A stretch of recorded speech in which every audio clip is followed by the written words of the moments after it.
Zahra Aulia Lestari. Udah keluar belum, Pur? Belum. Nama depan sama belakang. Belum? Lagi loading. Udah.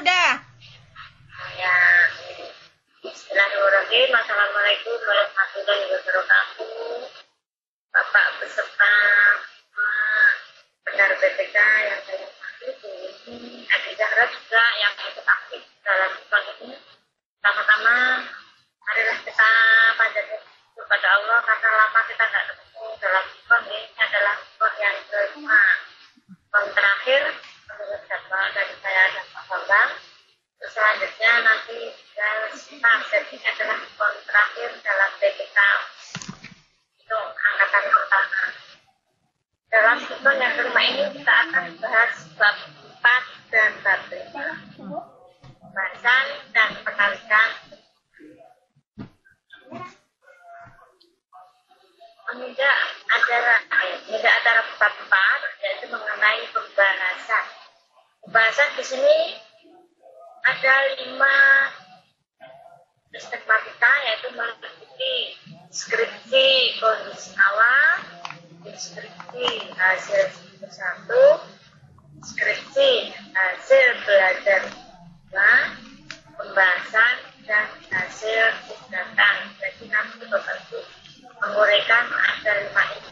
Kondisi awal itu biasanya terus saya biasa dengan kondisi awal. Nanti hasilnya 1, 2, pembahasan langsung hasil tindakan.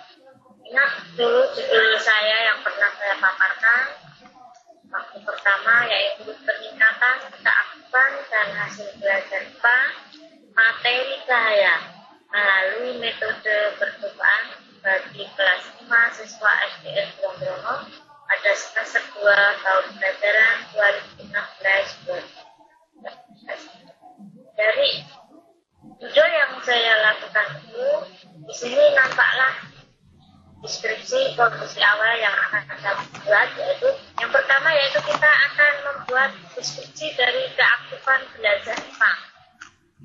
Yang kedua yaitu deskripsi hasil belajar IPA. Jadi nanti dalam deskripsi kondisi awal ini nanti Bapak Ibu jelaskan apa itu keaktifan belajar IPA dan apa itu deskripsi hasil belajar IPA. Deskripsi hasil keaktifan belajar IPA itu meliputi keaktifan belajar IPA, terus deskripsi hasil belajar IPA meliputi hasil yang akan dicapai pada siklus 1, 2 maupun sebelum siklus, yaitu kondisi awal tadi. Selanjutnya deskripsi hasil siklus 1. Dalam deskripsi hasil siklus 1 itu kita menjelaskan yaitu dari perencanaan, pelaksanaan, hasil pengamatan, dan adalah refleksi. Perencanaan meliputi perencanaan apresiasi, inti, dan bentuk. Itu juga pelaksanaan tindakan meliputi pelaksanaan dari apresiasi sendiri, kegiatan inti, dan kegiatan bentuk. Yang ketiga hasil pengamatan. Hasil pengamatan keaktifan belajar IPA dan hasil belajar IPA. Dan refleksi keaktifan belajar IPA, refleksi hasil belajar IPA, ulasan, kesimpulan, dan akhir. Untuk bab ini dari kondisi awal sampai itu 1, 2, saya sarankan diambil gambarnya, jadi tidak hanya pas bagian titik, tapi dari kondisi awal tadi prasiklusnya diambil gambarnya. Misalnya anak-anak yang sedang rame, anak-anak yang masih membutuhkan perhatiannya, baiknya foto. Nanti yang deskripsi pertama nanti adalah merupakan tindakan. Yang pertama, kalau di sini saya membuat kelompok percobaan, saya buat kelompok besar dan kelompok kecil. Kelompok besar biasanya terdiri dari 7 atau 8 anak, kelompok kecilnya terdiri dari 3 atau 4 anak. Jadi masing-masing nanti dari tindakan itu kita ambil gambarnya, harus dicatat. Sekarang diskusi hasil belajar 1. sama dengan tadi, meliputi perencanaan, pelaksanaan, hasil pengamatan, dan refleksi. Tapi yang membedakan, kalau tadi siklus pertama, sekarang kedua, pada dasarnya sama. Cuma kalau siklus 1 tadi memakai kelompok belajar kelompok besar, kalau siklus kedua saya biasa memakai kelompok kecil. Jadi fotonya nanti yang satu terdiri dari kelompok besar, dua dari kelompok kecil, tapi pada dasarnya ada. Untuk pembahasan kondisi awal siklus 1 dan kedua sama seperti tadi, meliputi keaktifan belajar IPA dan hasil belajar IPA. Jadi Bapak Ibu fokuskan dari awal. Kalau memang nanti yang sedikit adalah keaktifan dan hasil belajar dari awal 1, 2 semua meliputi keaktifan dan hasil belajar. Tapi kalau Bapak Ibu hanya meneliti hasil belajar dari awal, kondisi awalnya hasil belajar yang diteliti 1, 2, 3. Kebetulan saya mengambilnya 2. Jadi keaktifan saya teliti, hasil belajar berapa. Untuk selanjutnya hasil tindakan. Melalui penerapan metode percobaan keaktifan dan hasil belajar Jepang, pada dasarnya merupakan hasil penelitian yang diperoleh melalui kebenaran etik karena peneliti telah melaksanakan pelatihan. Kebenaran secara teoretik tertuang pada hipotesis pada berbuah. Jadi melalui penerapan metode percobaan dapat meningkatkan keaktifan belajar IPA materi saya pada siswa kelas 6 semester 2 tahun pelajaran 16. Selanjutnya, melalui penerapan metode percobaan dapat meningkatkan hasil belajar materi titik. Dan melalui penerapan metode percobaan dapat meningkatkan keaktifan dan hasil belajar. Jadi saya selalu dari awal, pertama pasti peningkatan keaktifan, kedua hasil belajar, yang ketiga perpaduan antara keaktifan dan belajar. Jadi dari pertama dulu rumusan masalah, pembatasan masalah, terus tujuan manfaat, pokoknya semuanya rumput dari keaktifan dan hasil belajar. Untuk bab 5 meliputi penutup, yaitu simpulan. Simpulan saya biasanya pakai. Hipotesis pertama dilakukan melalui metode percobaan dapat meningkatkan keaktifan belajar IPA.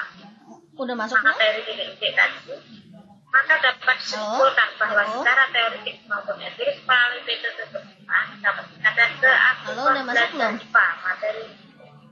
Hipotesis 2 pun demikian, bahwa melalui percobaan dapat meningkatkan hasil belajar IPA. Ya udah. Materi titik. Yang ketiga, melalui metode percobaan dapat meningkatkan keaktifan dan hasil belajar. Jadi selalu begitu. Yang pertama pasti keaktifan, yang kedua hasil, yang ketiga adalah perpaduan hasil keaktifan. Untuk implikasinya, bila melalui metode percobaan dapat meningkatkan keaktifan dan hasil belajar IPA hasil saya bagi siswa didik, maka langkah itu selanjutnya dalam mengajar IPA perlu menerapkan nggak usah mut-mut begitu. Saran ini saya buat meliputi saran bagi kedua, saran bagi teman jawaban, saran bagi sekolah, dan terakhir adalah saran bagi peserta. Bapak Ibu bisa menambah atau mengurangi sesuai dengan kondisi Bapak Ibu sekolah.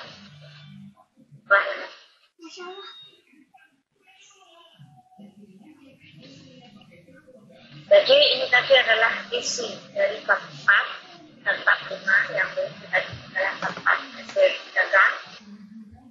Bab 5 adalah kesimpulan, implikasi, dan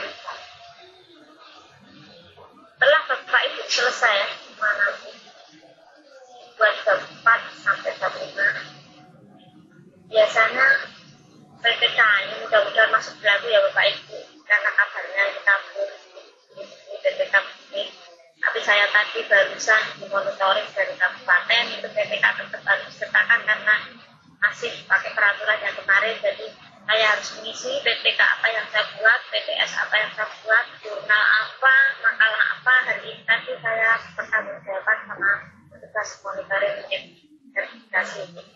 Jadi berita yang tentang PPK tidak berlakukan ini di daerah saya masih hari ini masih berlaku karena rangkaiannya dengan tahun kemarin. Jadi Bapak Ibu optimis nanti seandainya PPK itu tidak dipakai untuk semester yang akan datang karena peraturannya dahulu, Bapak Ibu nanti bisa melakukan penelitian pengembangan yang penting.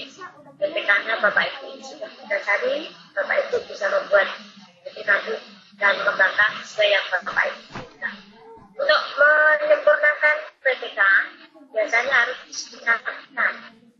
Seminar itu Bapak Ibu ketahui biasanya kalau di sini kan online dulu ya, tapi seyogianya dilakukan secara offline karena online kemarin untuk pelatihan saja sebagainya.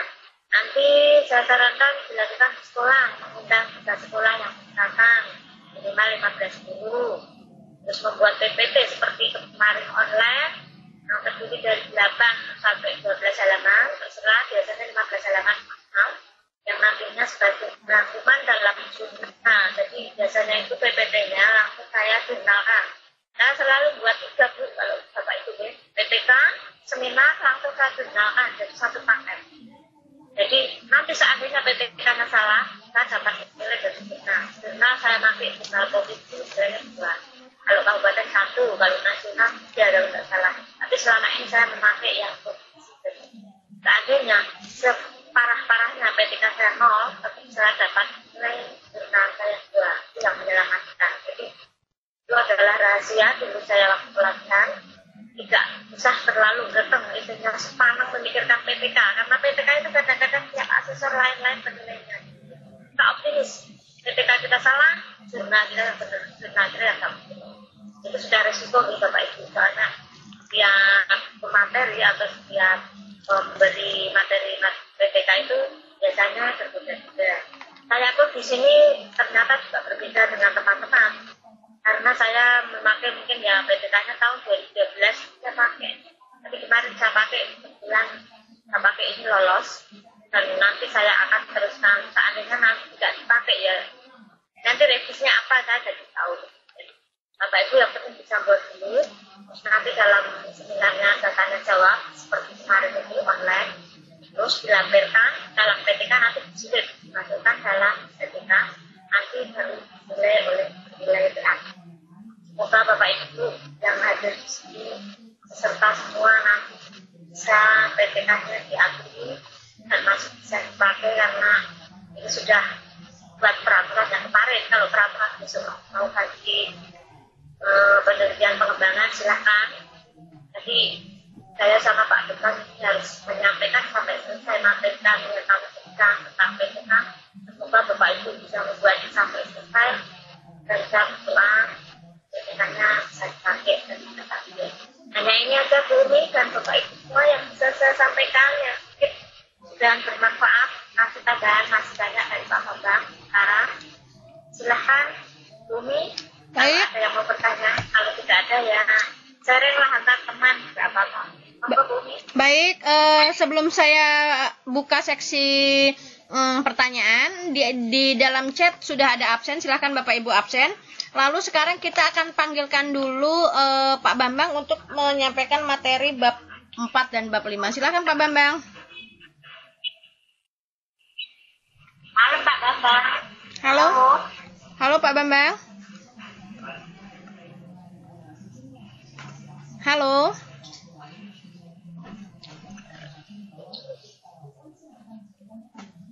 Halo Pak Bambang.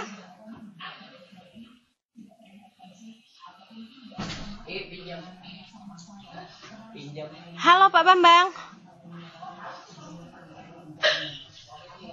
Sebentar ya Bapak Ibu, saya coba telepon dulu, mungkin ada gangguan audio. Tanggal berapa sekarang? Sejak kapan jadi tanggal 7?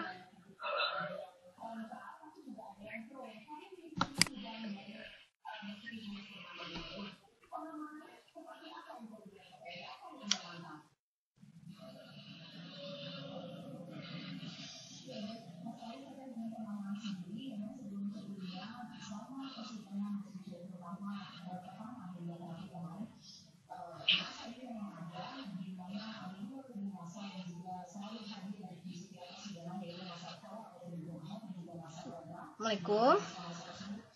Audionya nggak nyala ya? Audionya. Hah? Dipanggil-panggil dari tadi. Gimana Pak Bambang? Belum rewok? Aku setelin video dulu ya. Oh ini sudah. Aku nyetelin video ini. Ya udah, video aja dulu ya, nanti baru masuk ya.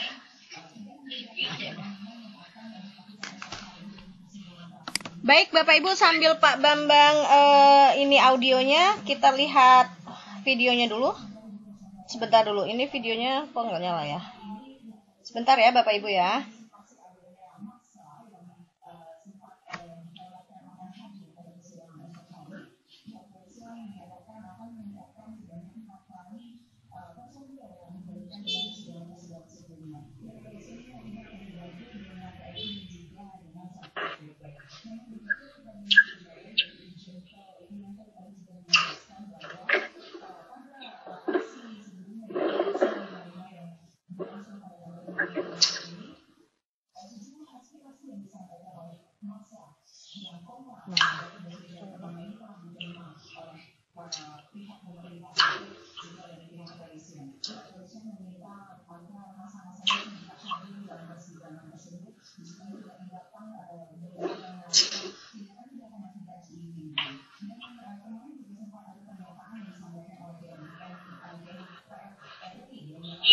Peserta pelatihan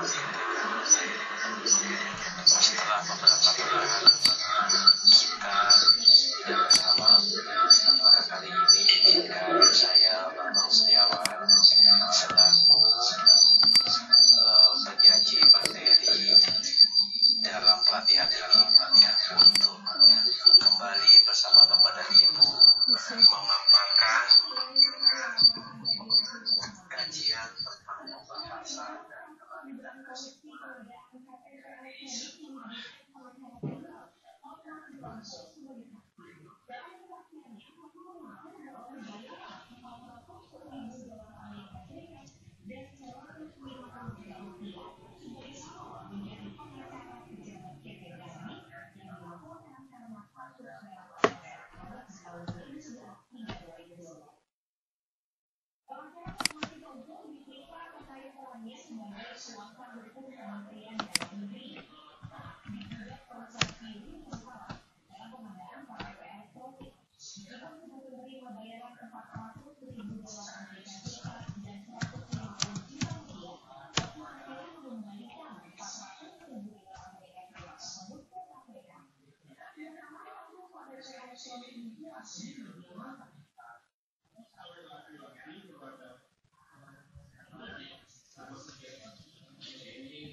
Halo Bapak Ibu, videonya nggak kedengeran ya? Kalau tidak terdengar, oh ini Pak Bambang sudah ada audionya. Pak Bambang, silakan saya matikan dulu videonya.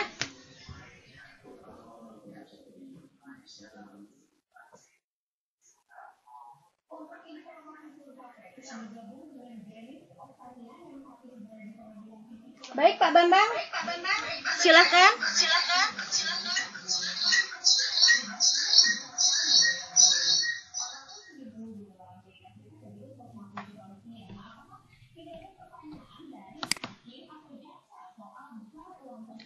Halo Pak Bambang.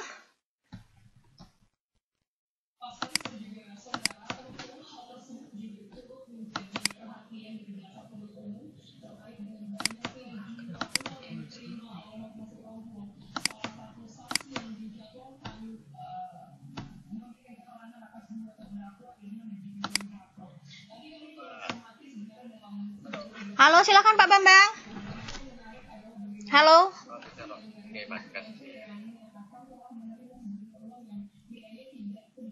Halo. Ya, silakan Pak Bambang. Silakan share screen, Pak.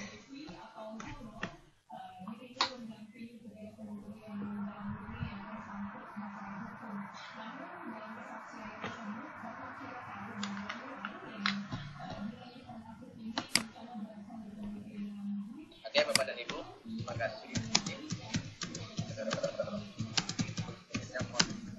Nggak ada suara TV ya Bu Umi? Nggak ada. Saya nggak nyalain TV. Dan mohon maaf bila tidak bisa hadir. Pak Bambang, suaranya dikeraskan dikit Pak Bambang. Mohon maaf baru bisa bergabung bersama lagi Bapak dan Ibu. Dan Pak Bambang katanya suaranya nggak terdengar Pak Bambang. bisa didengar. Kalau nggak gini Pak Bambang, biar saya yang share screen aja ya. Saya yang share screen, Pak Bambang yang membacakan ya. Saya yang share screen ya, Pak Bambang yang membacakan ya. Halo. Iya, Bapak membacakan, saya yang share screen saja supaya suaranya tidak terbagi ya. Boleh. Sebentar, saya buka dulu.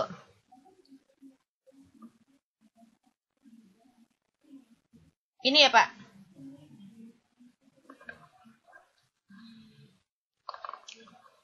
Baik, silakan Pak.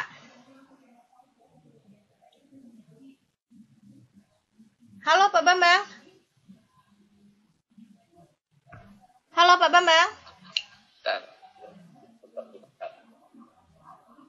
Halo. Iya. Belum terlihat, Bu. Di saya sudah. Screen-nya belum. Bapak Ibu kelihatan nggak? Halo Bapak Ibu, terlihat nggak? Terlihat tulisannya. Lihat Bu, udah ada Bu. Iya udah. Sudah Pak Bambang. Bagus nih. Ya. Bapak Ibu. Bapaknya nggak. Pak Bambangnya sengaja supaya audionya tidak terbagi, makanya hanya suaranya saja ya Bu. Jadi saya enggak Boleh, gangguan. boleh. Yang belum muncul di saya justru. Belum muncul.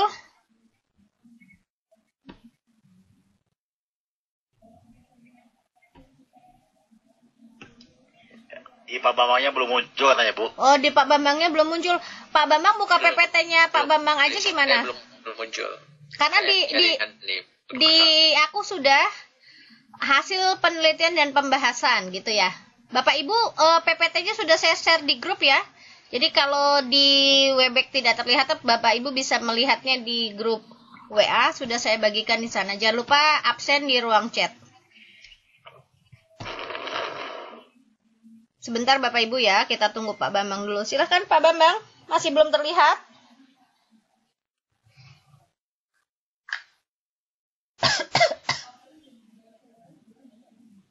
Belum.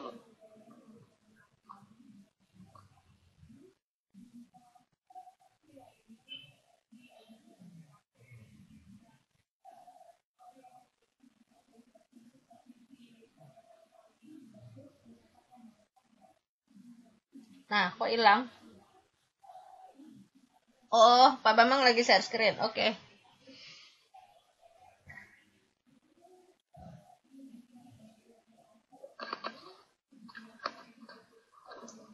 Ya, baik Bapak dan Ibu, mudah-mudahan saudara saya bisa didengar dengan jelas. Suaranya putus-putus Pak Bambang. Mohon responnya Bapak dan Ibu. Apa saudara saya bisa didengar? Suaranya putus-putus Pak. Gimana, Pi? Suaranya putus-putus. Suaranya putus-putus. Iya. Kalau saya yang share screen, suara Bapak nggak putus-putus.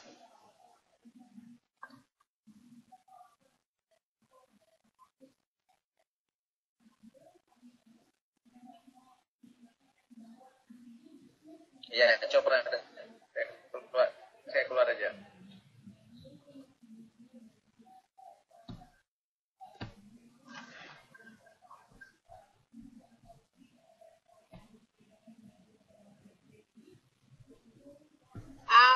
Bu, Iya. kan ini tulisannya sudah terlihat, cuman Pak Bambang memandu dengan menyampaikan pembicaraan gitu aja. Memang benar saran Bu Umi itu.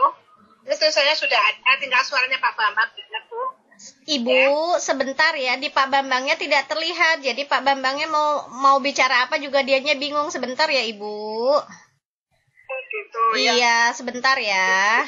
Pak Bambangnya lagi berusaha berusaha supaya bisa membaca. Sebentar Halo. ya. Ya, silakan Pak Bambang. Halo. Iya, halo Bapak. Silakan Bapak. Bisa nggak? Oke. Udah. Saya biar saya. Oke, baik, Bapak dan Ibu.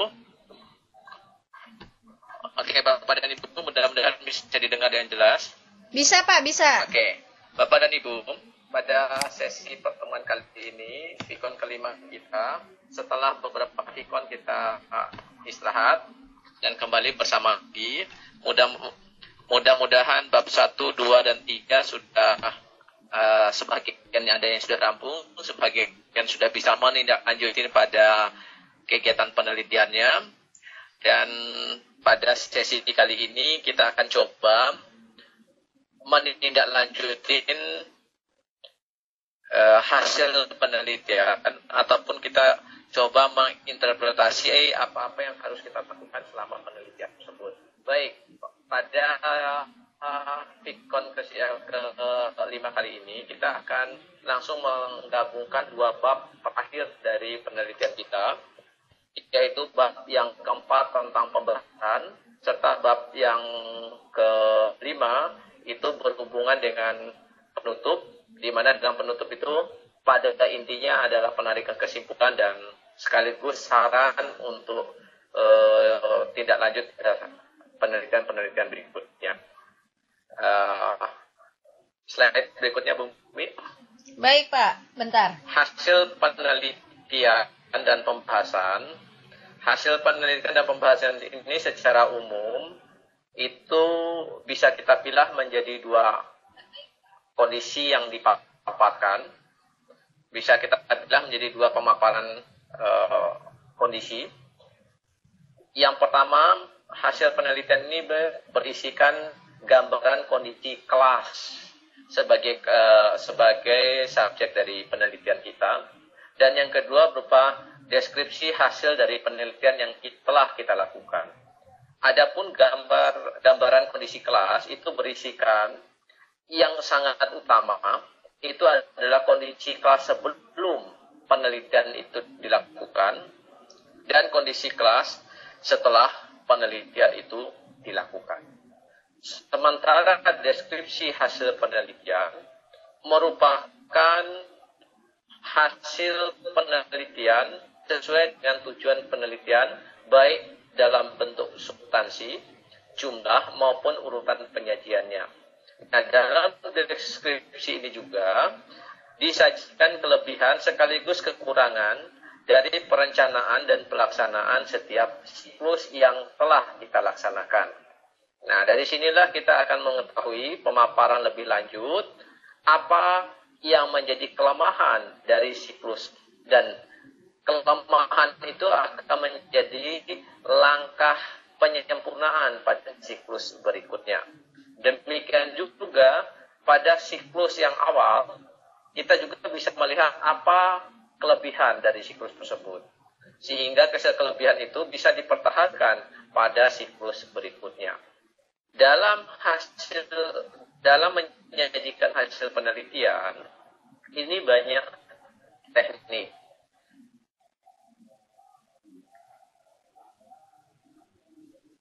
Halo Pak Bambang. Halo.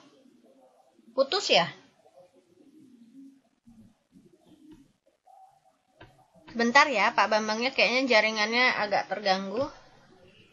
Bapak Ibu, PPT-nya sudah saya share di grup, silahkan Bapak Ibu bisa lihat. Di MOC juga sebenarnya sudah ada, sudah bisa dilihat, ada videonya juga di sana.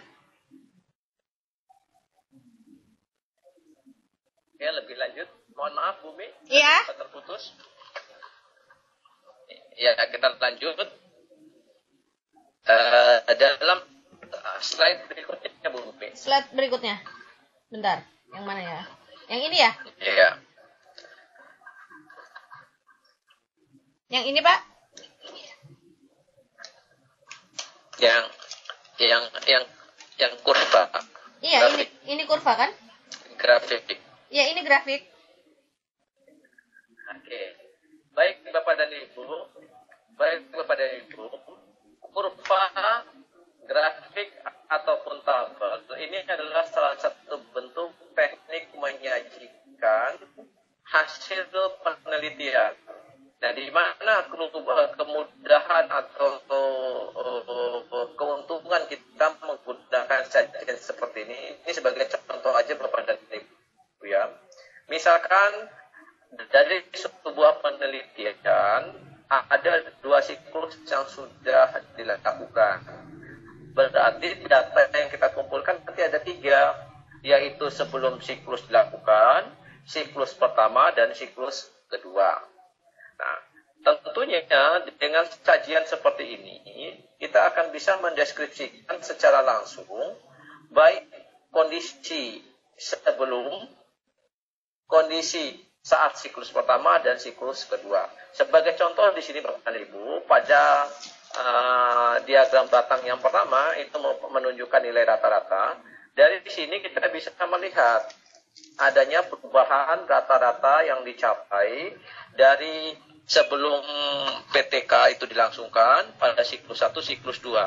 Nah, dengan menyajikan dalam bentuk grafik, kita akan memaparkan secara langsung. Sebagai contoh, rata-rata terjadi kenaikan dari 55,93 menjadi 59,025. Nah, ini menunjukkan adanya pengaruh terhadap siklus. Namun, kita bisa memaparkan juga belum mencapai apa yang diharapkan sebagai indikator keberhasilan. Dilakukanlah siklus kedua dan seterusnya. Demikian juga pada nilai maksimal yang dicapai. Kita bisa langsung mendeskripsikan berdasarkan grafik yang disajikan. Jadi kita sekaligus memaparkan di situ Bapak. Demikian juga untuk sajian-sajian berikutnya. Lebih lanjut,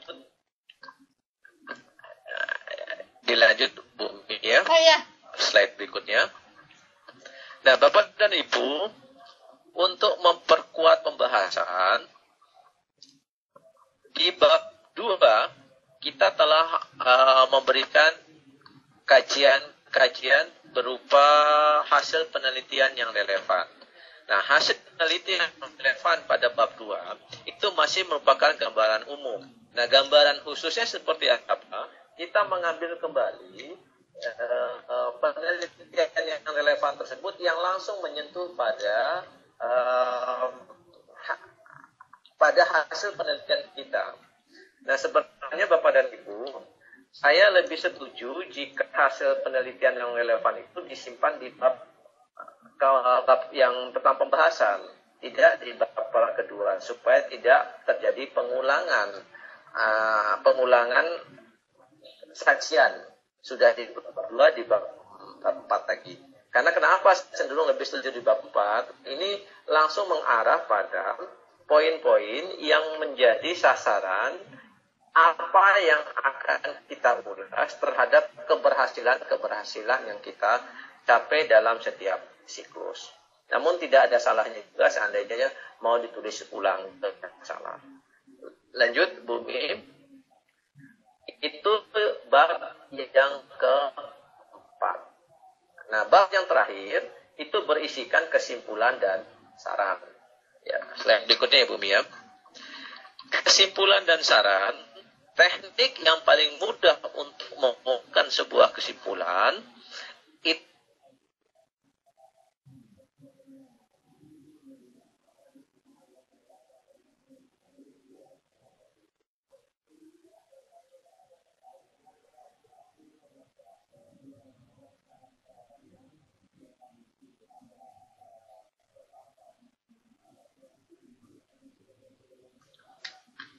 Sabar ya Bapak Ibu, mungkin Oke, Pak. saya lanjut Bapak dan Ibu. Mohon maaf sempat terputus barusan. Iya. Ya, kita lanjut Bapak dan Ibu. Ya.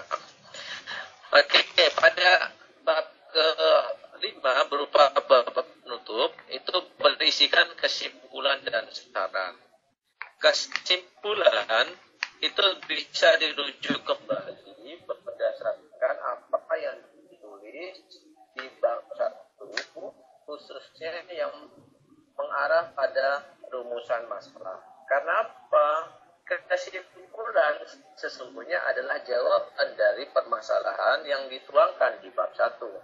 Nah, dalam memberi jawaban pada sebuah kesimpulan, tentunya harus konsisten dengan rumusan masalah yang ada di bab pertama. Jika rumusan masalahnya ada 3 poin, berarti kesimpulannya pun harus 3. Jika rumusan masalahnya hanya 1 poin, berarti kesimpulannya hanya 1. Karena sesungguhnya tadi seperti yang saya utarakan, kesimpulan itu merupakan jawaban dari permasalahan yang dirumuskan pada bab pertama. Sedangkan saran itu berisikan usulan. Usulan apa? Usulan pemikiran guru sebagai peneliti untuk menindaklanjutin hasil penelitiannya sehingga diperoleh hasil yang bisa dijadikan rujukan bagi peneliti-peneliti setelah itu. Bisa juga disajikan kendala yang ditemui pada saat penelitian.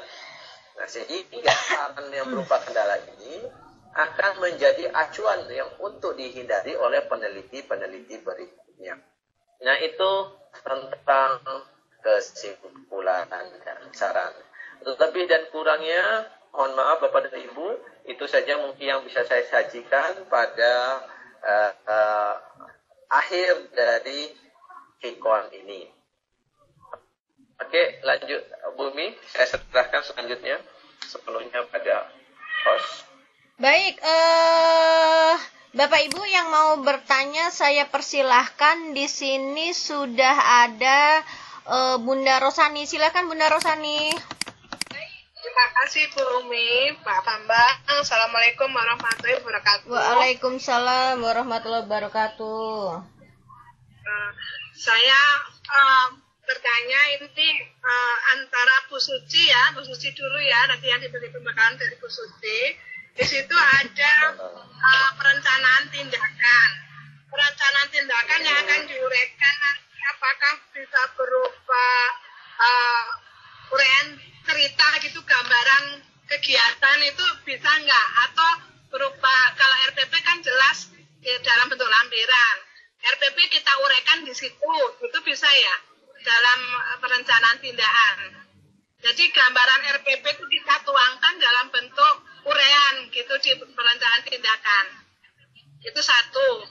Kemudian yang kedua, ketika kita menyampaikan itu ke bentuk batang tadi, itu aplikasinya apa ya Pak Bambang? Saya kok belum tahu, nanti minta diberi linknya aplikasi bentuk batang tadi ya, dan itu lebih mudah pakai bantuan. Itu. Kemudian tuh gambaran siklus yang diuraikan itu ada di pelaksanaan tindakan pada siklus 1 dan 2 sama sebelum. Itu nilainya itu disampaikan dalam bentuk angka atau bagaimana? Berarti kalau nilainya dalam bentuk angka berarti kita harus menyampaikan nama-nama siswa. Itu minta penjelasan. Itu dulu, terima kasih. Assalamualaikum warahmatullahi wabarakatuh. Waalaikumsalam warahmatullahi wabarakatuh. Silakan Bu Suci untuk menanggapi dulu, baru kita nanti ke Pak Bambang untuk pertanyaan bagaimana cara membuat grafik tadi. Silakan Bu Suci. Ya, terus saya yang tanya tadi ya. Malam Bu. Terima kasih. Tadi kan saya sebutkan dalam deskripsi hasil 1 dan 2 meliputi perencanaan, pelaksanaan, dan tindakan ya Bu. Yang ini yang saya pakai perencanaan juga meliputi 3 perencanaan persepsi itu sendiri, perencanaan kegiatan, serta perencanaan bentuk. Jadi sama perencanaan persepsi, inti dan kegiatan bentuk itu sama dengan pelaksanaan Bu. Cuma kalau perencanaan kan belum pasti terlaksana Bu. Tapi kalau pelaksanaan itu pasti terlaksana. Jadi antara perencanaan dengan pelaksanaan ini saya buat sama. Misalnya contoh perencanaan persepsi ya Bu ya, saya buat ini 5 menit. Guru mengucapkan salam, guru memimpin berdoa, guru mengabsen kehadiran siswa, tanya jawab tentang misalnya materi dalam IPA apa, contoh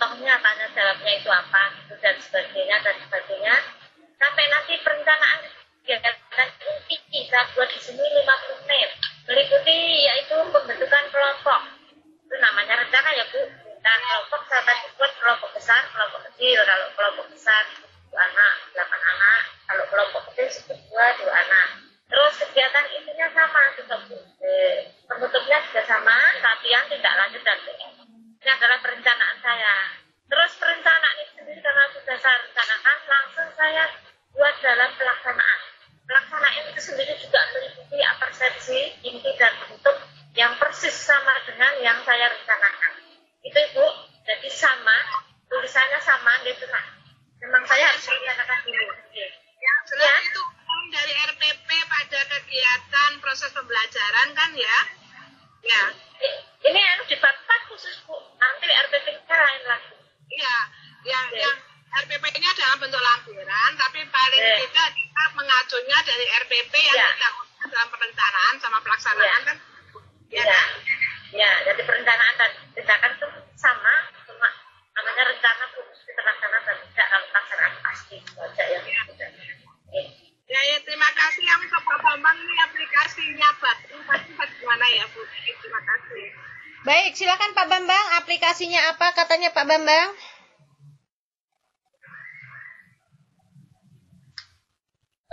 Mohon maaf Bumi, tadi kalau nggak salah ada 2 pertanyaannya ya? Iya. Siswa itu yang mana tuh tadi? Yang Sempat terputus tadi. yang pertama itu nanya aplikasinya dulu Pak. Aplikasi batang, aplikasi bentuk batang itu. Nah, terus yang kedua? Ya. Yang kedua apa Bunda? Yang kedua tentang hasil siklus. Iya. Yang kedua ini apa yang kedua ini? Itu apakah kita harus karena kita harus menyampaikan penilaiannya bentuk unjuk kerja atau angka? Gitu. Karena saya nanti bentuk hasil itunya ada unjuk kerja. Unjuk kerja saya lihat dari pekerjaan anak-anak. Nah itu nanti laporannya dalam bentuk angka. Berarti kalau dalam bentuk angka berarti ada daftar nama siswa. Itu bagaimana pelaksanaan prosesnya Pak Bambang? Apa seperti itu atau bagaimana gitu? Ya, halo? Pak Bambang bisa menangkap Pak Bambang? Oke, saya jawab dulu yang kedua. Ya. Yang kedua itu tergantung sungguh. Bisa. Nah, saya jawab dulu yang kedua Bu ya. Ya. Yang kedua itu tergantung sungguh pada apa yang menjadi rumusan masalah kita. Kalau rumusan masalah itu hanya berorientasi pada hasil, maka kita cukup menyajikan dalam bentuk hasil. Tapi kalau dalam rumusan masalah itu juga tuntutannya berupa proses, maka prosesnya pun kita uraikan. Nah, sesungguhnya Bapak dan Ibu, PTK itu yang menjadi cirinya adalah sebuah adanya proses.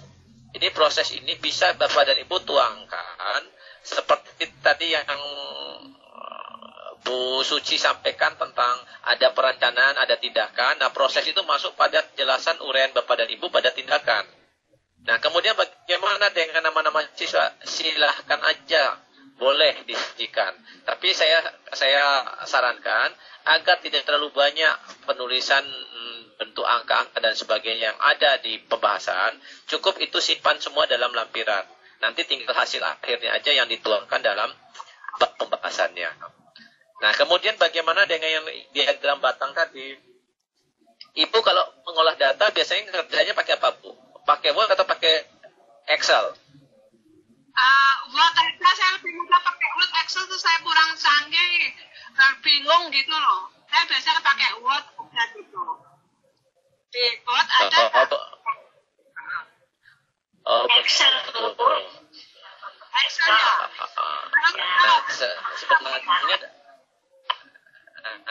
Sebenarnya itu dibuatnya dalam Excel, kemudian nanti diekspor ke Word.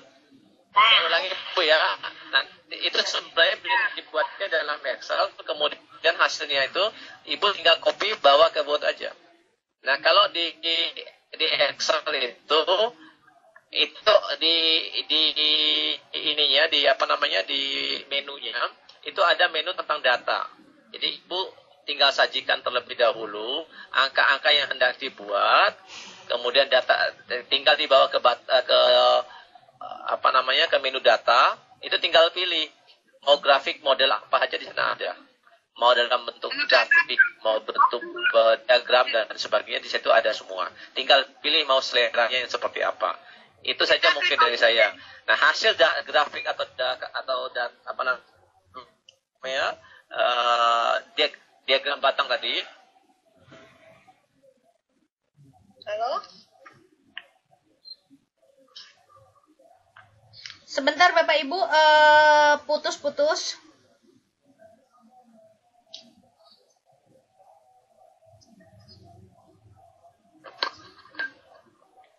Halo Pak Udah Bambang. kayaknya, Bumi. Oh udah. Baik, Iya, sekarang ada pertanyaan dari Bunda Uswatul. Pak Bambang, untuk penulisan penelitian yang relevan itu ditulis di deskripsi setiap siklus atau bagaimana?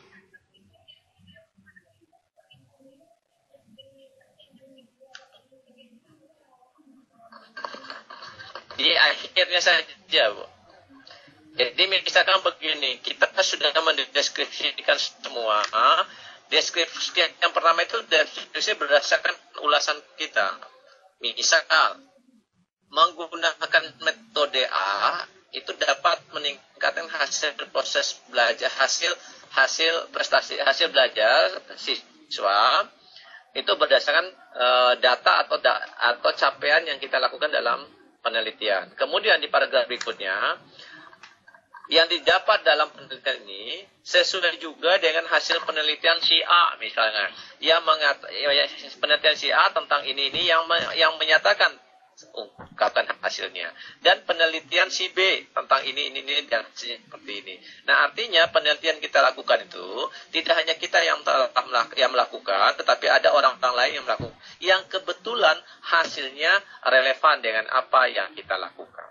Karena sesungguhnya semakin banyak yang meneliti tentang penggunaan metode atau media yang kita lakukan, yang kita gunakan, itu menunjukkan bahwa metode atau media yang kita pakai itu sangat bermanfaat dalam mengatasi permasalahan yang dipetekakan. Demikian, Bu. Baik, demikian ya Bunda. Jadi ditulis di akhir saja ya Pak Bambang ya. Sekarang masih pertanyaan dari Bu Uswatul dulu. Maksudnya seperti yang kita membandingkan hasil penelitian kita dengan penelitian yang relevan. Tadi di setiap siklus gitu atau bagaimana? Masalahnya PTK saya dulu tidak format seperti itu, jadi bingung, belum pernah lihat contoh. Silakan Pak Bambang. Iya, oke. Tidak usah setiap siklus langsung aja di akhir. Bukan membandingkan sekali lagi. Kalau membandingkan tentu nanti ada yang lebih baik, ada yang kurang baik. Tetapi kita melihat penelitian yang kira-kira memiliki pola yang serupa, tetapi hasilnya tidak jauh berbeda dengan apa yang kita lakukan. Nah, sebagai contoh, judul PTK-nya menggunakan media A untuk peningkatan hasil belajar. Nah, ada orang yang melakukan penelitian juga menggunakan media A yang kebetulan hasilnya sesuai dengan yang kita lakukan. Jadi apa yang kita lakukan itu juga didukung oleh peneliti lainnya. Itu lebih kurang. Baik, sekarang kita ke Bunda Suci, barangkali mau memberikan tanggapan terhadap pertanyaan Bunda Uswatul. Silakan Bunda. Yang penelitian relevan pun? Iya. Ada WA. Oh ya, kalau penelitian relevan saya seperti Pak Bambang, cuma ada di bab berapa Pak Bambang? 3 atau 2 itu?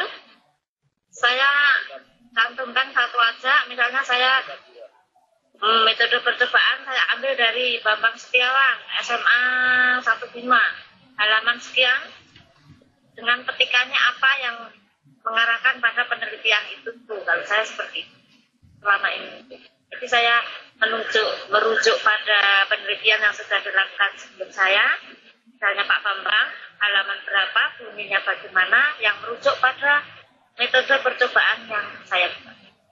Bu Umi. Baik, terima kasih atas tanggapannya. Sekarang saya mau ke Bunda Yurni. Mau nanya, apakah hasil belajar itu dilihat sebelum siklus 1 dan siklus 2 baru dibandingkan? Silakan Bu Suci.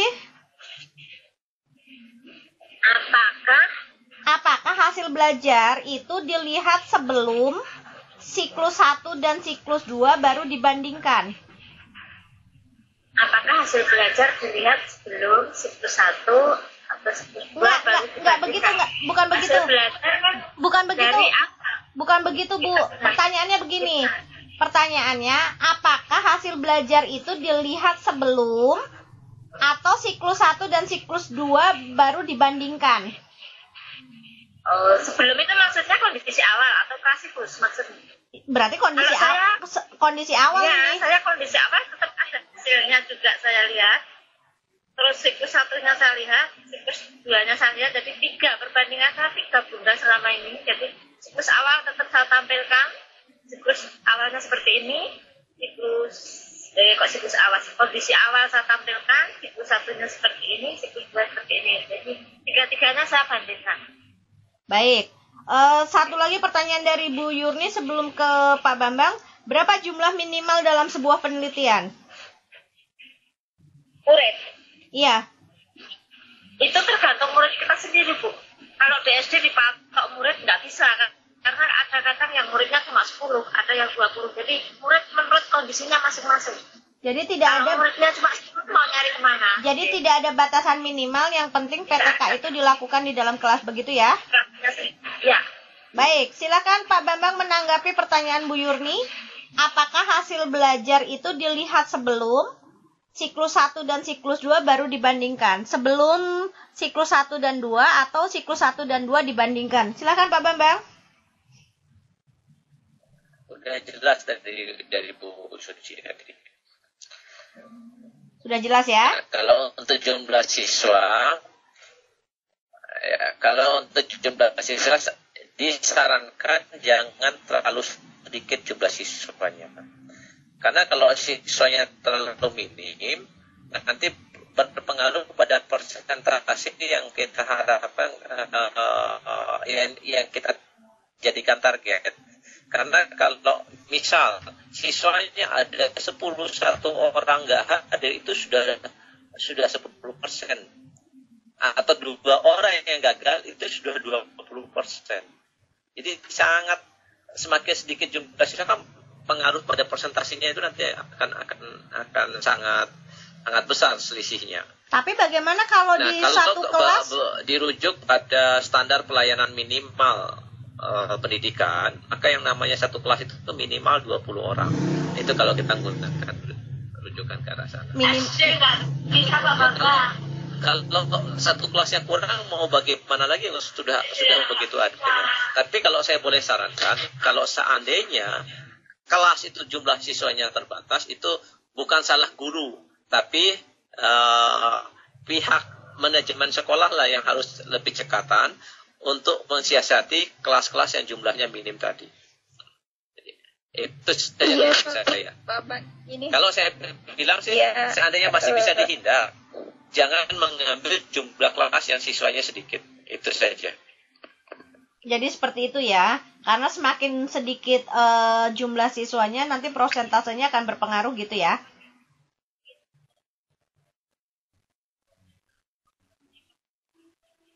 Iya. Baik, sekarang saya akan masuk ke pertanyaan Bunda Ratnawati.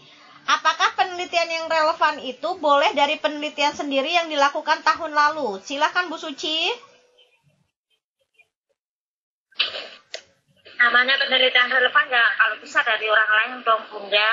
Kan banyak Bu itu cari di jurnal, ada di sana kan sudah tertampil, misalnya Bu Suci pernah meneliti apa, Pak Bambang meneliti apa, Umi meneliti apa, itu deh usahakan semaksimal mungkin jangan punyanya sendiri, jadi orang lain, jadi biar ada imbangannya gitu. Jadi apa ya, objektif lah, kita pakai punya teman, itu kalau saya. Monggo Pak Bambang gimana? Baik Pak Bambang, bagaimana? Ya, sebenarnya penelitian yang relevan itu tuh ya sah-sah saja kalau menggunakan hasil penelitian sendiri, tetapi jangan dijadikan satu-satunya sebagai rujukan. Artinya semakin banyak penelitian yang kita jadikan rujukan, maka apa yang kita lakukan itu makin hasilnya semakin bersifat general. Karena sesungguhnya ketika itu kan hanya situasional. Namun kalau diteliti oleh banyak orang kan berarti itu sudah bisa dipandang sebagai hal yang lebih global. Ya. Sekali lagi saya bisa katakan boleh penelitian sendiri, tapi jangan itu jadikan satu-satunya rujukan. Kalau satu-satunya rujukan ya lucu, nggak ada pembandingnya, gitu aja. Baik.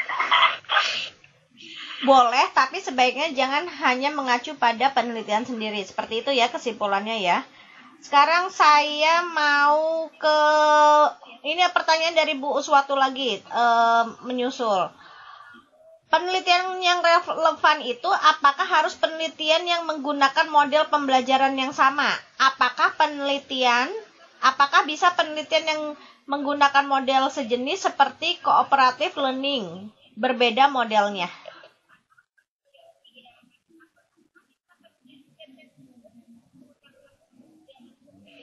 Silakan Bunda Suci. Kalau saya selama ini ya Pak Bambang siapa Bu Yerni apa siapa? Bu Uswatu. Selama ini, saya berusaha maksimal yang sejalur. Misalnya saya MacMed, penelitian relevan saya cari yang MacMed. Banyak kok Bu itu di jurnal.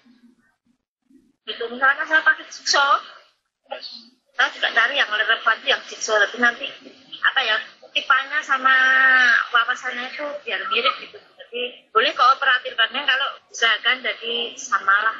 Misalnya percobaan, start kalau saya. Monggo Pak Bambang. Izin tanya. Sebentar dulu ya, Pak Diding, bentar dulu. Silakan Pak Bambang, nanti habis ini Pak Diding ya. Silakan Pak Bambang.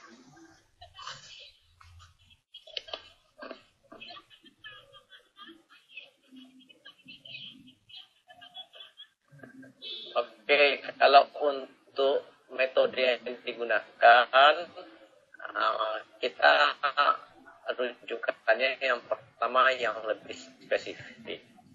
Nah, kalau yang spesifiknya tidak ada, kita mulai agak lebih besar lagi.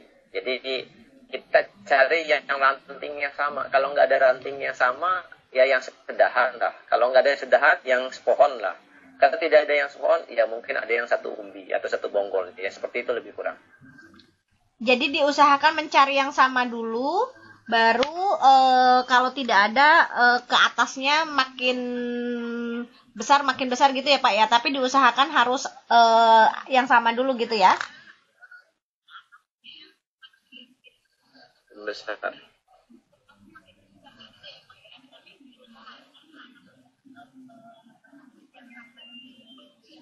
Iya. Baik, sekarang saya persilakan Pak Diding untuk bertanya. Silakan Pak Diding.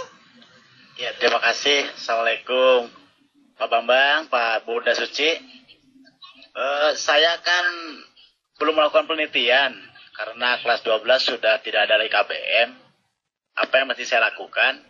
Mohon saran dan masukannya dari Pak Bambang atau Bunda Suci. Terima kasih. Silakan Pak Bambang.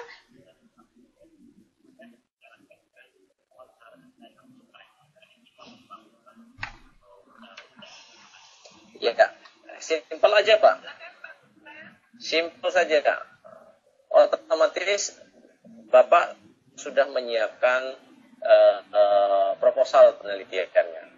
Hanya tinggal menunggu waktu kapan tepatnya Bapak melaksanakan.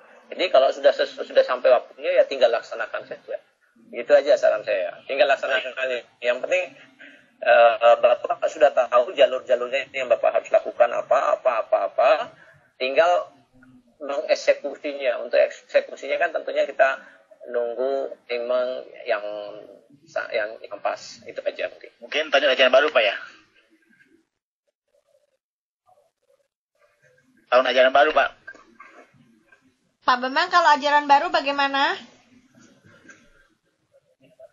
Iya, betul. Baik, terima kasih Pak. Baik, Bunda Suci barangkali mau menanggapi? Boleh. Ya, sama deh dengan Pak Bambang. Deh, lanjut. Baik. Sama. Sekarang saya mau membacakan pertanyaan dari Bunda Ratnawati. Hasil belajar yang dilampirkan, misalnya daftar nilai, ada yang mengatakan tidak boleh menyebutkan nama asli anak. Apakah betul? Apakah boleh cuma nama panggilan atau dilambangkan dengan si A, si B, si C, dan lain sebagainya? Silakan Bu Suci. Saya beberapa kali membuat BCK yang guru melatih saya, nama asli. Nama Ada asli. pendapat juga yang tidak nama asli ya Pak Bambang. Kalau saya selama ini nama asli. Oke. Baik. Saya pakai nama asli, saya lakukan daftar nilai. Oke. Itu yang saya pakai kemarin. Bagaimana menurut Pak Bambang?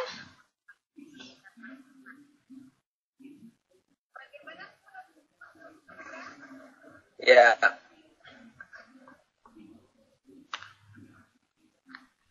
Apakah harus nama asli atau nama panggilan atau si A, si B, si C, si D?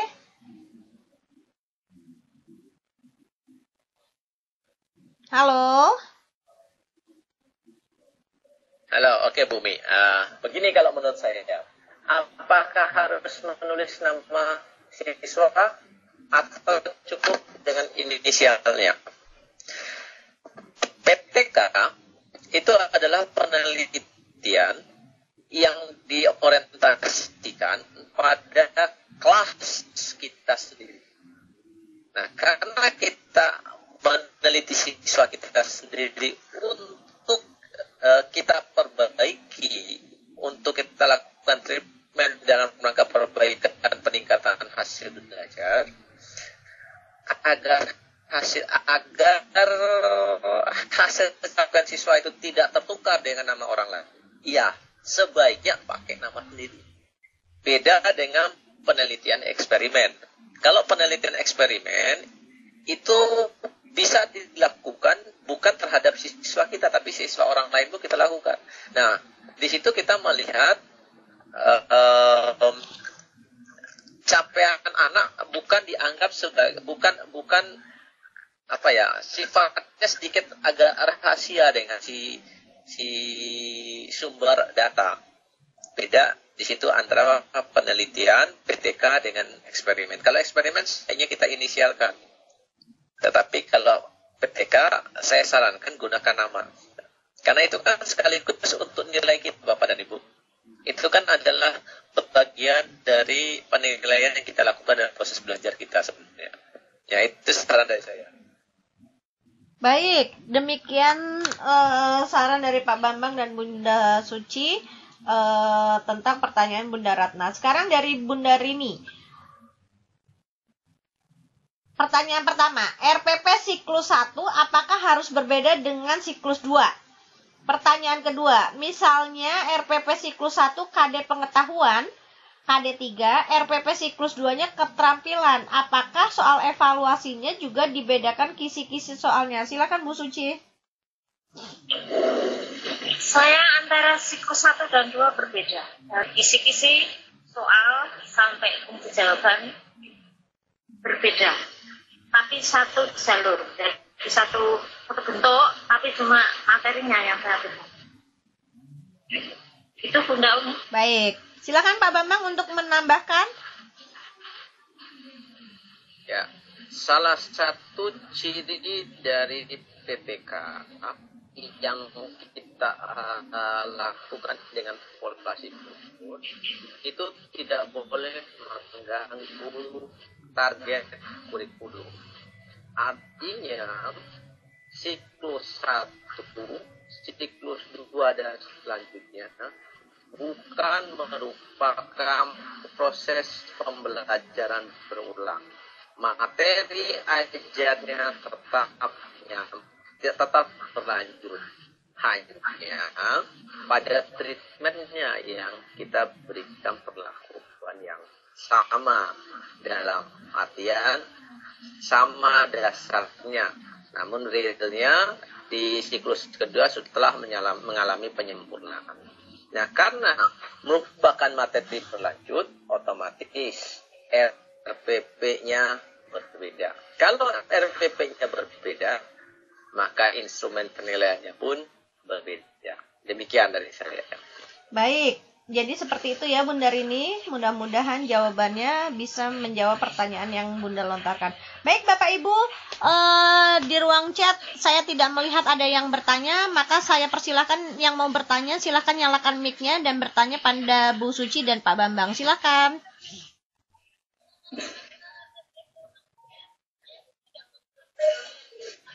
Assalamualaikum Mbak Umi. Waalaikumsalam Bunda Hermi.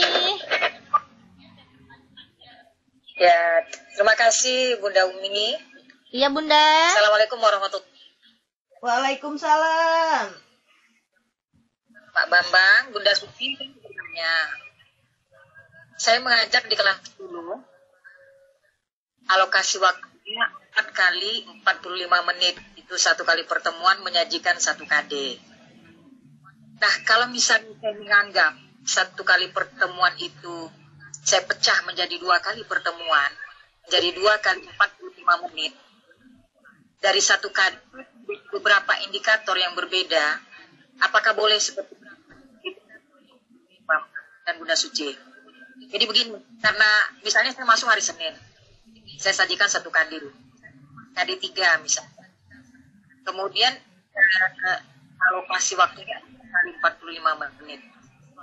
Kalau misalnya saya itu tinggal menjadi 2 kali nggak betul sebagai 2 kali apakah atau 5 menit itu 1 kali pertemuan.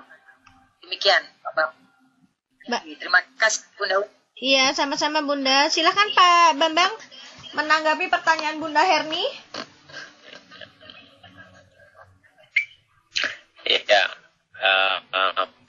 yang saya tangkap, Bu Herni ini ada 1 kali pertemuan tapi 4 jam mata pelajaran. Kemudian 4 jam itu mau dibuat menjadi 2 pertemuan.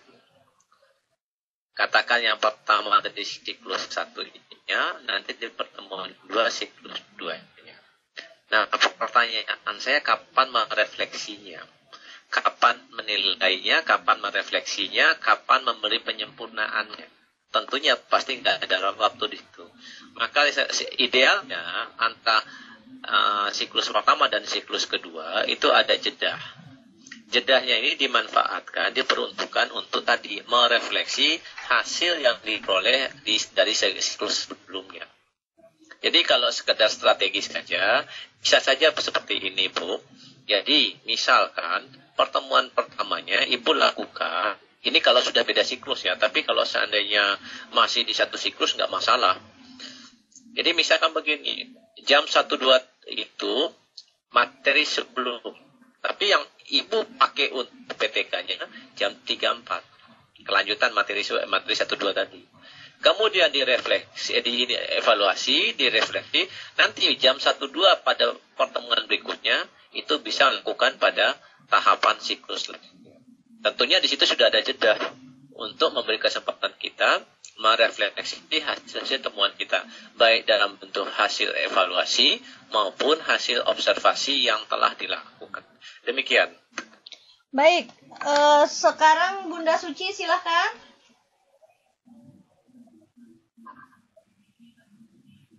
Ya, tadi sama Bumi karena waktunya kan ya cuma 45 menit ya Bunda. Iya, 45 kali 4, tapi pengennya dibagi 2.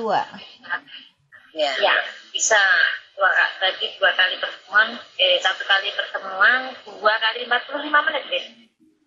Iya, 1 kali 2 kali 45 menit. Bisa. Minimal ya 2, kalau sebagusnya itu ya biasanya 3 pun, tapi kalau memang penguraian waktunya cuma 4 jam ya insya Allah 4 jam bisa. Karena 45 menit, kalau di SD itu 35 menit, jadi minimal 3 kalau saya. Kalau 45 menit saya kira bisa. Sedikit Bumi. Iya, silakan Mbak, silakan. Yang tadi yang 45 menit, 4 kali 45 menit itu, kalau itu dianggap sebagai pertemuan 1, pertemuan 2, boleh. Tetapi kalau sudah beda siklus, jangan.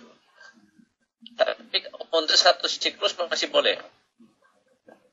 Itu saja yang saya ingatkan. Kenapa kalau sudah beda siklus, misalkan pertemuan pertamanya siklus pertama dan pertemuan keduanya siklus kedua, itu syarat siklus itu harus ada jeda. Jedahnya itu diperuntukkan untuk memberi ruang waktu agar si peneliti bisa melakukan refleksinya. Itu saja mungkin. Baik, demikian ya Bunda Herni. Ada lagi yang mau ditanyakan? Ya, cukup. Terima kasih Pak Bambang, Bunda Suci. Baik, kalau ya? Ya, cukup. Ya. Terima kasih. Sama-sama. Baik, sekarang saya akan membacakan pertanyaan dari Ibu Ida Farida. Pada hasil apakah kita harus menceritakan kembali proses pembelajarannya atau hanya data hasil dan penjelasannya? Karena saya pernah berkonsultasi dengan pembimbing pada saat kenaikan pangkat, mendeskripsikan proses perencanaan, pelaksanaan, refleksi, dan perbaikan untuk perencanaan siklus berikutnya. Silakan Bu Suci. Bisa diulang, Bu Umi? Baik. Pada hasil, apakah kita harus menceritakan kembali proses pembelajarannya atau hanya data hasil dan penjelasannya? Ya, harus diceritakan hasilnya. Istilahnya dideskripsikan, Bu. Kalau saya selama ini saya deskripsikan, jadi siklus 1 deskripsinya apa, terus langsung dari deskripsi itu saya buat grafik, dari grafik masih saya buat lagi tabel. Jadi ada 3 penjelasan. Secara deskripsi, secara grafik, dan juga dengan tabel. Pak Bambang, mau nggak? Silakan Pak Bambang.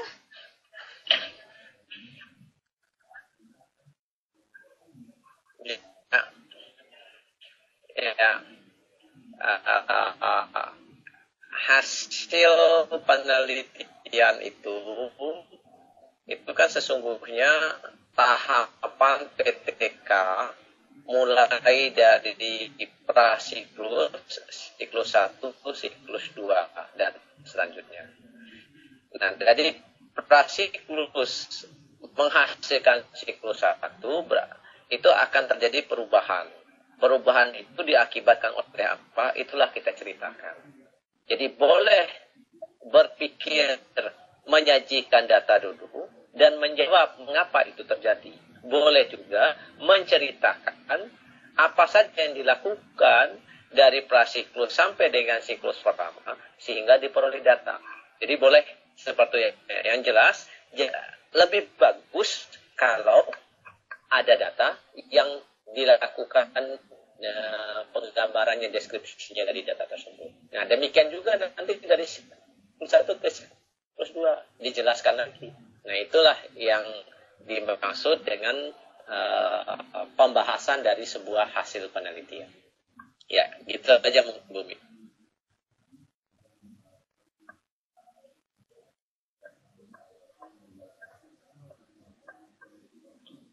Baik, kita lanjutkan sekarang pertanyaan Bu Rusani. Ya,